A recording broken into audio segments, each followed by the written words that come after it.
आज हम theory of economic of growth यानी डिमांड के बारे में बात करेंगे। डिमांड क्या होता है? किसी वस्तु की वह मांग होती है जो किसी समय विशेष पर या स्थान विशेष पर किसी विशेष मूल्य पर क्या की जाती है? क्रय की जाती है। डिमांड जो होती है, डिमांड 3 तत्वों पर निर्भर करती है। एक तो प्राप्त करने की इच्छा, उपलब्ध साधन और उन साधनों को उपयोग करने की तत्परता। इन तीनों तत्वों पर आपकी क्या है? मांग निर्धारित होती है।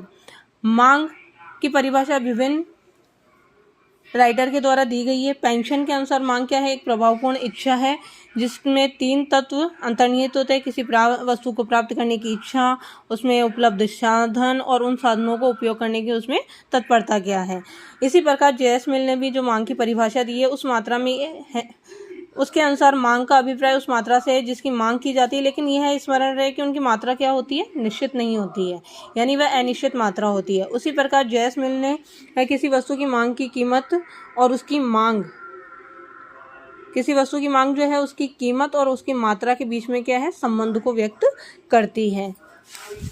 उसके बाद हम देखेंगे मांग विश्लेषण। मांग विश्लेषण क्या होता है? किसी वस्तु का विस्तृत रूप से मूल्यांकन करना क्या कहलाता है? मांग विश्लेषण कहलाता है। अब मांग विश्लेषण क्यों किया जाता है?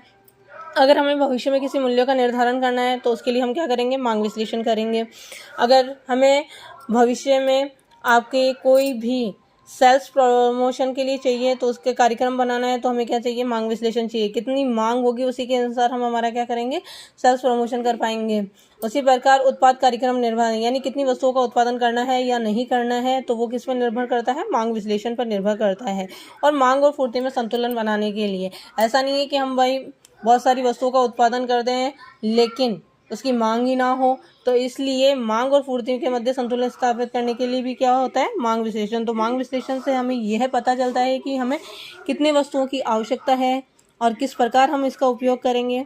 नेक्स्ट हमारा आता है मांग तालिका। अब मांग तालिका में 2 प्रकार की मांग तालिकाएं होती है, एक तो व्यक्तिगत मांग तालिका और दूसरी होती है बाजार मांग तालिका। अब व्यक्तिगत मांग तालिका क्या होती है? व्यक्तिगत मांग तालिका वह मांग तालिका है जिसमें एक व्यक्ति के द्वारा विभिन्न मूल्यों पर विभिन्न वस्तुएं खरीदी जाती है, मतलब विभिन्न मात्राएं खरीदी जाती है।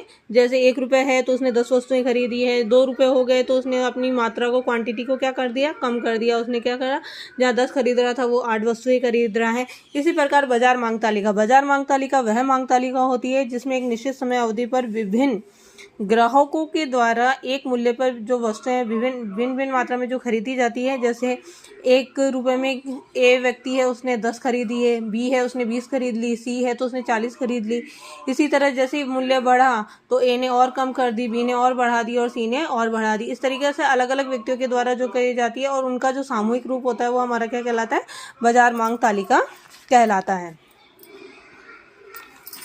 उसके बाद आता है मांग वक्र। मांग वक्र क्या होता है? मांग तालिका को जब हम रेखा चित्र के द्वारा दर्शाते हैं तो वो हमारा क्या कहलाता है? मांग तालिका कहलाता है। इसके लिए सैमुअल ने एक परिभाषा दी है कि मांग सूची का चित्रीकरण मांग वक्र कहलाता है। मांग वक्र। अब मांग वक्र आपके क्या है? मांग वक्र आपका जो होता है वो कीमत और मांग दोनों में क्या है? संबंध दर्शाता है। जैसे मान लो कि हमने 10 रुपये की कीमत है, उसमें हमने कितनी वस्तुएं खरीदी? 50 वस्तुएं खरीदी। लेकिन जैसे कीमत हमारी 15 हो गई तो हमने वस्तुओं की मात्रा को घटाकर कितना कर दिया? 40 कर दिया। तो उस तरीके से तो मांग वक्र हमारा क्या है? हमेशा नीचे गिरता हुआ होता है, मोस्टली तो नीचे गिरता हुआ होता है।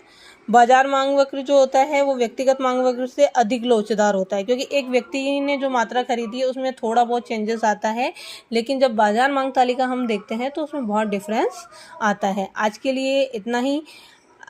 नेक्स्ट क्लास के लिए प्लीज़ सब्सक्राइब करें चैनल को और इसे शेयर करें और अच्छे अच्छे वीडियो पाने के लिए। Thank you.